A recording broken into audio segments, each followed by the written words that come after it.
Hello and welcome back to another Space Engineers Showcase video. In today's video, we're looking at another weapon of mass destruction, and this one is called the Scatter Cannon Turret Assembly, which is this ominous thing right here. So this is another one of these weapons that's going to fire out a bunch of projectiles, much like the rotor weapons I've showcased beforehand, and will simply tear through the steel blocks or anything that's sitting in front of them.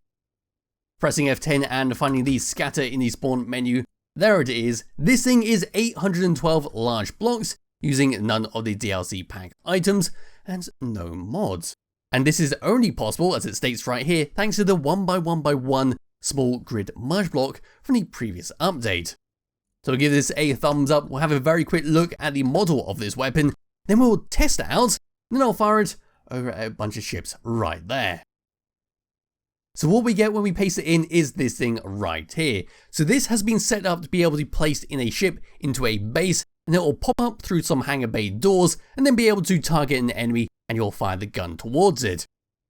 This is what we get as a standard, ignoring the seat of course right there, which I placed for testing purposes. So right at the bottom we got 3 timer blocks, which is how the firing sequence is going to activate, and up and above that we got ourselves some pistons, which is how it's going to pop up through the hangar bay doors if you were to set it up like so. On the piston right here, we've got ourselves a rotor, which is how we can turn the platform around if we need to. And the platform is made out of some blast door edge blocks, which will not save it from a misfire, but it's just there to be able to flush out the platform when you use a hangar bay door, like I've set up over there. Yes, this comes all the way up towards this part right here. We've got a bunch of gravity generators, which is how the projectiles are going to fly out. Now we'll come across onto another rotor block, which is how we can move the arm up and down and properly aim the turret. If we were to come all the way around towards the very front and just start to drop down where the sunlight is, we'll see ourselves a welder and another rotor block. This is how we're going to weld up our projectiles on the bottom here to be able to fire it out. The welder will simply activate and the head will spin around and allow it to get welded up. For the head itself, coming all the way down here, this is what we get, a bunch of these small block merge blocks, which is where our projectiles are going to be projected and then welded up and fired. So there we go with that. And I think it's time for a demonstration of how this thing works. So flying across to this seat like so, we're going to bring the free camera all the way and around to here. Make sure the sunlight is nice and proper. There we go, that'll do nicely. What we're going to do is reverse that all the way up. Then once that's in place, what we can do is find a block, a timer block, called number 1, I'm going to set that to trigger now. So once we're ready, we can press number 5, that'll project up all the blocks like so. There's all of our warheads, and then it will just launch out and just scatter all the way like so. If I try and slow myself down to be their same speed, and there they go. They're just going to hit anything in the distance, and they'll just keep flying forever till it eventually hit something in the distance. So there we go. Yes, once we're ready, we can just come back to here, and of course we can fire it up again. So we'll just get a better look like so. So we're just going to fire that, and then they'll spray out, and away they go. So it does take a little bit of time before they actually start to spread out, but the longer they travel, the more the spread gets. So what we can do now is come across over to the albatrosses right here, and we'll give it a proper go. So let's just go and get rid of that. I did have to fiddle around with that because it wasn't firing, and that was because I hit the PCU limit. So you probably notice a lovely white ship is missing in the distance. But yes, coming into this seat and looking down like so, that'll be nice and proper. We can then open up the hangar bay, and this is how it's all been intended to be set up. So we can open that up, say we're on the little ship, and then once that's fully opened, we can then reverse the pistons and out pops our turret, like so. And then we know it's ready when the blast door edge blocks meet the hangar bays at the top. So there we go, we're now perfectly ready to fire this. We can now rotate that all the way around.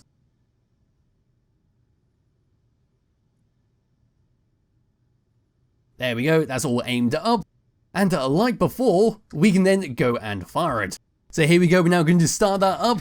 There's all our warheads and our gravity balls, and they're just going to fire out. And there we go. We just slammed straight to the top of the albatross, but we did do a solid number on the one behind it. And there we go with the damage. It just completely shredded the side of that ship. over to here, we've lost the complete bottom of that ship. This is a light steel blocks. That is one hell of a lot of damage. If you were to then go and fire that again, we should go all the way through. In fact, we'll just go and take a look at like so. So we're firing it once again. After a short delay, the projectile should come flying past the screen. There they go. Majority of them did hit that section right there, but we have now torn a hole straight through the albatross where we can see these Skybox planets in the distance. Reversing out of that and looking at the damage right there. Now gone all the way through. Let's just go and find out one more time. A lot of destruction right there. I think what I'll do is just go and get rid of that albatross. I will spawn in a brand new one slightly higher up so we can see the damage caused. And there we go. That should do quite nicely. That should go all the way along it towards the thrusters. So getting back into the seat, we'll fire it one more time. Let's just go like this so we can see it from a distance. Firing it, we can see it spin up. There's the projector blocks. And away goes the projectiles. And there we go. We sort of skimmed along the top, but this is the damage it did to the back once smoke has cleared. There's all the thrusters gone. There's all the steel blocks gone. And a little bit of damage it did along the top. And one final time, this should do some pretty good damage to the albatross. I've just moved it up slightly. Here comes the shot. All the way along. And that was a direct hit where majority of them hit the back of this. What kind of damage did we deal? And there we go. That is a nice lot of damage done for a purely vanilla turret made out of a bunch of warheads. And for good measure, we'll just fire that one more time. So there's all the warheads. There's all the gravity balls. And it'll just launch out. And fun fact, it does deploy a decoy that will just float off into the distance to try and deter the odd turret from damaging your projectiles. That'll just float away. And we'll just keep firing it. There we go. There comes another decoy. And we're just going to keep firing it. How rapid can we go? There we go. Oh, wow. Those ones are going really slow. There we go. Just going to keep spamming this out. This is basically the end of the video. We're just going to keep firing these out. And let's see the damage we can deal. Oh, not too sure what happened. That's quite dangerous. Oh, I'm not sure if it's actually going to do it. We might have hit the PCU limit, or it's not going to project any more blocks, and the turret has now been disabled. So the only way to fix this is, of course, deleting some stuff in the world. So let's just go and get rid of that. There we go, and we can go get rid of that one in the distance. And to finish this off, once we're done with it, we can always retract that all the way back down. And then we can send it all the way down like so. So there we are. And tuck it away quite nicely with our hangar bay doors. And we'll start to close that up. So there we go. That is basically it for what the scatter cannon turret assembly has to offer. It's a very nice custom turret. And like I said, you do have to be quite careful because you can activate it when it's deployed. And it will blow up your ship. So there'll be a link to it in the description below if you do wish to download and play around with it yourself. I highly recommend you do because it is a fun little turret to do if, of course, you are below your PCU limit. If you're above it, you will have to disable it in the options menu. Ticking this little box right here will not help it. Yes, do make sure you are below your PCU limit when you try to find this thing. Otherwise, it's just going to project the blocks and nothing will happen. So thank you all for watching, and I'll be back with another video some point soon. Bye bye.